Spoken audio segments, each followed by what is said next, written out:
Betrothed to the Blade by C.M. Willows. C.M. Willows is a shared pen name of three friends, Marie D'Ambrosio, Caroline D'Ambrosio, and William Fortin. Two of us are narrating, Caroline D'Ambrosio and William Fortin. Part 1, Grand Theft Royal. Chapter 1, The Best Laid Plans. Once upon a time, a backward kingdom embraced a tradition in which elder daughters had to be married before their younger sisters. In fact, younger sisters couldn't even be courted, which meant their unbearable fussiness all got directed towards said older sisters, along with heaps and heaps of unhelpful romantic advice and undesired suitors. Unfortunately, that time is now, and that kingdom is here. These were the thoughts that ran through Princess Cordetta's head as she made her final preparations to flee the kingdom of Ellenvale forever. The night was cloudy, the moon was waning. She'd make a clean escape, she was sure of it. The first thing Cordetta sought to pack was what she affectionately termed her arsenal. In truth, this was a collection of mostly non-violent gadgets, but she had crafted each one by hand and they could do things no magical talent could. This orb-shaped device, for example, could levitate objects. A pair of goggles, though she hadn't quite finished them, could already be used to see through walls. On second thought, that last one ought to go in her pocket, might need it tonight, and the levitator could help carry her luggage. The rest got carefully packed into a suitcase. Clothes and cosmetics came next, though Cordetta only needed a minority of what she owned. The stuffy ball gowns and ornate mirrors stayed behind, along with so many trappings of the life she would never lead again. For how could she lead it anymore? She was engaged to be married to a man of the finest breeding, most exquisite manners, and most ridiculous habits. But it almost didn't matter that he required 7 forks to eat breakfast with sufficient civilization, or that he coughed politely before his every slightest utterance, because his name was Fitzbarton Humphreys.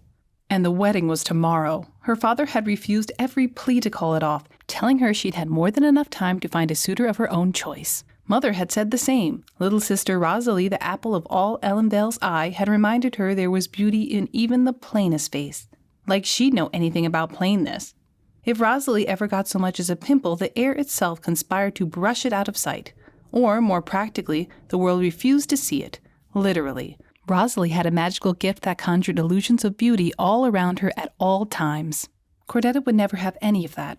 The flowing blonde hair, the lake blue eyes, the ability to walk into any room she liked without ever wondering how others looked at her.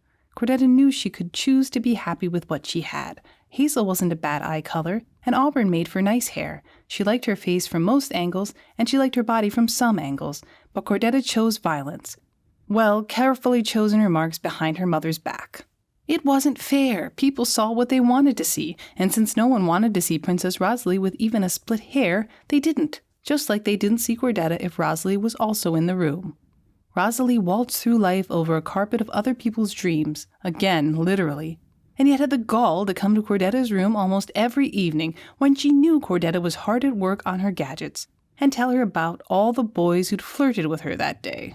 "Cordetta," she piped up on one especially noteworthy occasion, "Prince Hubert de Vries just bought me a moonjade bangle even though I already got one from Prince Eric, and they keep tinkling whenever they touch. Isn't that so annoying? They're not even supposed to be courting me." The name de Vries was familiar. Someone with that name had come to court Cordetta once. Not Prince Hubert, though. Cordetta's suitor had been his father. "Do you think I should wear one on my left and one on my right? Would that solve the problem? Or what if I—" In the end, Cordetta had to shut the door in her face. Cordetta's gift was seeing the interplay of magic auras, especially those from moonjade, a rare green stone whose magical effects were potent but hard to predict. That gift had its uses. She'd built and designed all her gadgets using it, and as soon as she completed her masterpiece, she'd have her ticket to apply to the Inventors Guild in Clogsmith. That, at least, was 2 birds to be killed with 1 stone. She'd finish that masterpiece on her way there. Princess Cordetta, after all, would not be walking to Clogsmith. Cordetta slipped out of her room into the cool and quiet dark of the palace at night, passing the beautiful paintings and their gilded frames, the embroidered curtains, and the fine marble tiling. Cordetta couldn't help feeling a pang of guilt. All this had been given to her family by the people, and she wasn't even grateful for it. She made it perhaps 20 feet before the distinct tap of boots on tiled floors sounded around the corner of a hallway intersection. Cordetta quietly slipped her goggles over her eyes and flicked the thumb-sized lever that activated them. The world instantly went blurry. It was like trying to see through several fogged-up windows, and the wall was still there. However, bright red webworks also flexed back and forth across her vision, matching the 2 guards' strides. The goggles only actually saw blood circulation through walls, but that was enough for Cordetta's needs. She could see trouble coming clear as day as the guards rounded the corner, coming straight at her. Damn it! Harv and Merv always took this intersection straight through, Cordetta thought. Why did this have to be their moment to make a change? Cordetta tucked herself behind a curtain, mostly for want of something to do. Harv and Merv would not actually miss an intruder hiding behind a curtain unless they were completely 100% invisible, which, even if Cordetta had been, her luggage would not be. Not for the first time, she envied her sister's impenetrable power of glamour. Cordetta wasn't sure Rosalie could actually turn invisible, though she was certain Rosalie would absolutely, positively never choose to. But wait, her luggage! The lighter one was still in her hand, of course, the one with the gadgets, but the heavier one with all her clothes was still levitating. It had been following her so far, but it didn't have to. With a heavy heart for all the stockings she would never wear again, Cordetta set her levitation gadget to what had been a purely experimental setting, and sent her entire remaining wardrobe clattering down the hall at speed. "Halt! Who goes there?" Harv bellowed. The sound was enough to wake the whole palace. Possibly the quiet one even heard it on his throne. Cordetta had heard that bellow only once before, about a week ago when a thief had been caught in the palace raiding the royal treasury. Supposedly his life was to end tomorrow, the very day Nope, not doing that. Cordetta's new life was to begin. Harv and Merv sprinted after Cordetta's renegade undergarments, going left instead of right. Cordetta counted to 3, then slipped around the corner and broke into a run. People might be groggily emerging from their rooms at any moment, and she could not be in the hallway when they did. The many, many wedding guests could hardly fail to recognize the bride, and there would be literally nothing she could say that would not be waved off as last-minute bridal jitters. Like any palace-born girl, Cordetta knew this palace like the surface of every bruised knee she'd ever suffered running too fast through its halls as a child. Knowing every step she needed to take meant she could keep her goggles on.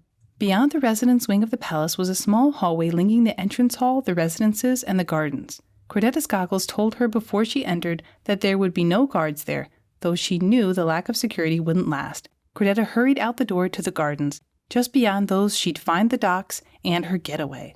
But the gardens caught her up short. Of all the parts of the palace Cordetta had loved, the gardens had always been first in her heart. Well, second. Her workbench had always been her favorite, to her mother's extreme chagrin. But that was hardly a place. The garden had birds and water features. The magically sealed gate to the royal grotto always reminded her of how special her bloodline was, and it was big enough to always find a space where she could be alone. With the guards running about the palace, she had a moment to do just that. It would take a while to catch that suitcase, and until they did, they'd have no way of knowing it was hers. So Cordetta knelt by her favorite fountain and mournfully stirred the water with her finger. Of all the suitors her parents could have picked, why that one? She could have accepted some of the others. True, she hadn't accepted when they'd asked, but it had always been the wrong time when they asked. Like that one boy who had serenaded her balcony while she was putting the finishing touches on a new gadget. He'd sang a beautiful song, but all it made Cordetta feel was frustration at her sudden inability to focus. Another had presented her with a painting of her dog when poor Spitzy had passed away just 3 days prior. In hindsight, Cordetta could probably have been more circumspect about her situation as the daughter of a royal family, not to mention more appreciative. But her mind was made up now, and she would rather be stuck neck-deep in the seep than spend 1 second with him. Life with Fitz-Spartan Humphreys would be an alternatively tedious and repellent affair, and she'd rather die than go through with it. He'd already told her, pointing at her gadgets with a beaming smile, there'd be no reason for any wife of his to make anything other than babies. Cordetta's shudder sent ripples across the water. The gate separating the gardens from the dock warehouse was an old wrought iron rust pile. Mother could have found a snake in her bath, and she still would not have outscreeched this thing. Cordetta had planned to spend at least 15 minutes oiling the hinges, but there was no longer any point, nor any time. Cordetta set her suitcase down, placed her hands on the gates, and shoved. Eek! Cordetta clenched her teeth against the noise. Shouts erupted from the direction of the palace. Then footsteps sounded on the planks of the docks. Cordetta grabbed her suitcase and walked fast to the end of the grandest dock of all, deftly ducking and bypassing the incoming dock guards and their highly visible circulatory systems, on her way to the one ship that was sure to grant her freedom. Cordetta was surprised at how many of them were out on patrol already.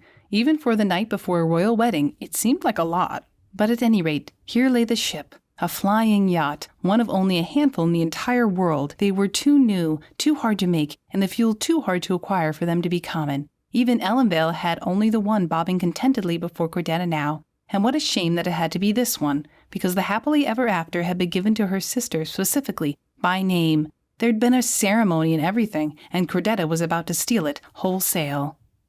Since no one would ever dare to steal anything from the docks with so many guards about, the ship wasn't locked up. It was barely even tied onto the mooring. Tossing the loop of rope into the water, Cordetta strode over the plank, across the deck, and down the stairs to the engine room. Her goggles informed her of a man already aboard, but that was hardly surprising. A ship like this would have a captain on permanent standby. One never knew when perfect golden Rosalie might need to hog all the attention somewhere else. Cordetta wished her sister would have done so more often. Since the Happily Ever After was a flying yacht, it had one of the very new Seep Drinker engines. Even with all she'd figured out about machinery over the years, Cordetta still had only theories about its workings. Standing in front of it, her gift showed her the restless tossing energies of the seepstone fuel in the tank on its arm. But there wouldn't be anything truly interesting to see until the engine was activated. On that note, Cordetta resolved to see the captain. What was he doing anyway? He should have rushed to see her the moment he heard her footsteps on the ship. Leaving her suitcase full of gadgets on the engine room's workbench, along with her goggles, she went looking for him. Last she saw his circulatory system, it was in the captain's quarters, the largest room in the ship. Which would be fine, except Cordetta remembered that being Rosalie's room, with the captain being relegated to a smaller side room. Pain though Rosalie was, Cordetta couldn't help being outraged as an older sister. She threw open the engine room door to go chastise the captain, but she hadn't counted on him coming back down the stairs into the hallway. The door hit the captain square in the face, making him drop a large patchwork leather sack.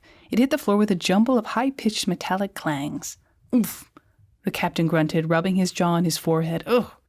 It appeared he managed to turn his head just before it hit him straight on. The captain sucked in his breath and stood before Cordetta expectantly, as though it was she who ought to explain herself. His brown eyes gave away little, but Cordetta caught the thinnest edge of curiosity in them. He was tall, and there was a determined confidence in his movements, despite his captain uniform being both too tight on his muscular frame and in slight need of washing. And the less said about the scraggy brown hair long enough to brush his shoulders and equally unkempt beard, the better. But this was the crucial moment. If Cordetta was going to commandeer her sister's ship, there could be no question of her authority. If she gave off even the slightest indication she ought not to be taking this ship, this man could go straight to her father, and then it would be 2 polite coughs and babies for the rest of her life. One day, she promised herself, one day soon, she would set aside all her habits of royal presumption and learn how to be a productive, normal person, or something like that. But for now, Cordetta's natural inclination toward conciliation would have to take a backseat. Hi, she said to him, and sorry, I suppose, but you really should be more aware of what's happening on your ship, Captain. What was your name again? Heath, but I'm not the captain. I'm the pilot. Princess? Okay, not a captain. Cordetta wondered when they started putting pilots in captains' uniforms, but he was pretty clearly new to the job. Cordetta could work with this. Pilot Heath? Are you able to pilot the ship?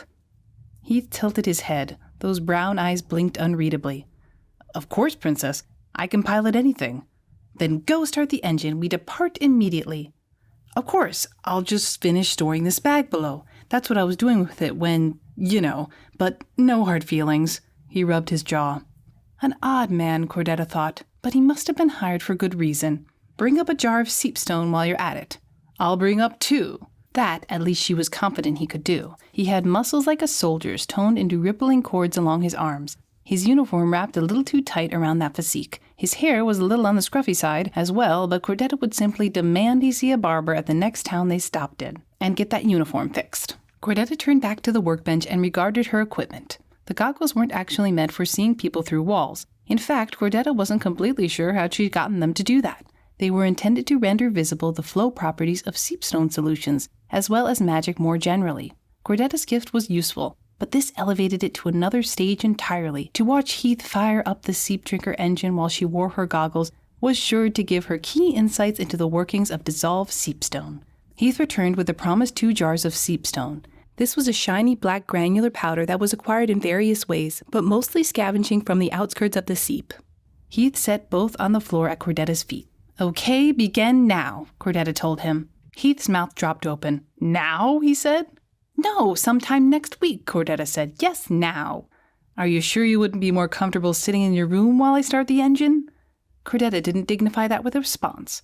Heath turned to the Seep Drinker and ran his fingers over the various levers and buttons. He twiddled a few knobs back and forth. There was a large red button with a symbol of a bird, too. Heath pressed this several times. The Seep Drinker made not the slightest response to any of it. "You don't actually know how to start the engine," Cordetta said. "Do you?"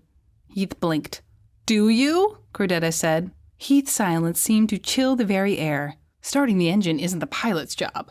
Your job is whatever I tell you to do. I'm heir to the throne of all Ellenvale." Cordetta picked up a jar of seepstone, raising her eyebrows as she held it out. Heath raised an eyebrow of his own before picking a piece of lint off his uniform and flicking it at her. "I thought that was Princess Rosalie." Cordetta's grip on the jar tightened until her knuckles cracked. "Well, it isn't. So why are you leaving in the dead of night? Aren't you supposed to be—" "Ah." Heath's eyebrows shot up. I see. "You see nothing. I'm the one who sees," Cordetta snapped. Setting the jar on the bench, she strapped her goggles on for emphasis. "See? I see the things around here, thank you very much." Cordetta gasped and looked all around her. "What? What is it?" Heath said. Even he could pick up that Cordetta's sudden silence was uncharacteristic. Cordetta heaved the contents of her jar into the Seep Drinker's tank. "Do you know anything about starting this engine?" "I was planning to figure it out," Heath replied, helpfully stirring it with the heavy iron poker, "as soon as someone gave me a little breathing room. Well, you're going to have to make do without. We've got company." "We've got what?" "Specifically, an entire company of guards." The moment she put her goggles on, Cordetta had seen at least 50 bright red bloodstreams approaching the ship in slow, silent unison. No doubt their orders were to return her to her room discreetly. After all, Cordetta's actions so far would have consequences for Ellenvale no matter how this all ended, unless it could all be covered up. Still, 50 guards was a lot for that task. They must really fear her gadgets, or something. Cordetta yanked her goggles off. Having fueled the Seep Drinker, Cordetta looked for some way to start the fuel consumption. Her normal vision only showed the potential for energy, and the goggles would only make her anxious about the guards. The Seep Drinker engine, marvel of the modern age, teased her questions with its thousands of unspoken answers. Bolted to the floor, it stood fully 7 feet tall in the 8-foot-high room. An arm held up the storage tank where the fuel went in. From there, a pipe led down to the pressure chamber. Cordetta thought its job might be to push the fuel up the aeration tubes that connected it to the storm chamber. But what did the storm chamber do? A star-shaped piece of moonjade, its spikes pointing out as though from the faces of a die cube, hovered unanswering in its center. "I think this might be the next step," Heath said. He had a bottle of bright yellow liquid. "Of course, alkali solvent, to dissolve it!" Unlike moonjade, which worked its magic based on the shape into which it had been carved, Seepstone's magic was only unleashed through its decomposition. The manner of decomposition, in this case via a very smelly, very corrosive liquid, determined the specific effect. Cordetta seized the bottle and splashed its contents over the Seepstone while Heath stirred with the poker until it was a grayish-green slurry. Cordetta turned the valve under the tank, and the slurry began draining into the engine's belly. A sucking noise told her that the backflow valve had sealed the contents within the pressure chamber. Okay, start working that pump there." Heath undid the buttons of his sleeves, then rolled them up and started pumping furiously. His arms flexed hard as beaten iron, and veins flared up and down the length of his forearms. Cordetta wasn't sure why he was going along with this, but she was certainly grateful for it. She might even have to consider promoting him from pilot to captain. With fluids starting to move through the engine, the function of its parts became clear. The fluid quickly turned into gas as the pump pushed it up the aeration tubes into the storm chamber, but then it just sort of condensed again. "Keep pumping," she told Heath. She eagerly tapped on the storm chamber, but to no effect. The moonjade ignition star wiggled minutely, but its energies remained dormant. The gas simply floated into the globe and sat there. Cordetta discerned several currents flowing sluggishly inside the globe, but she had no idea how to get them to unleash their energies.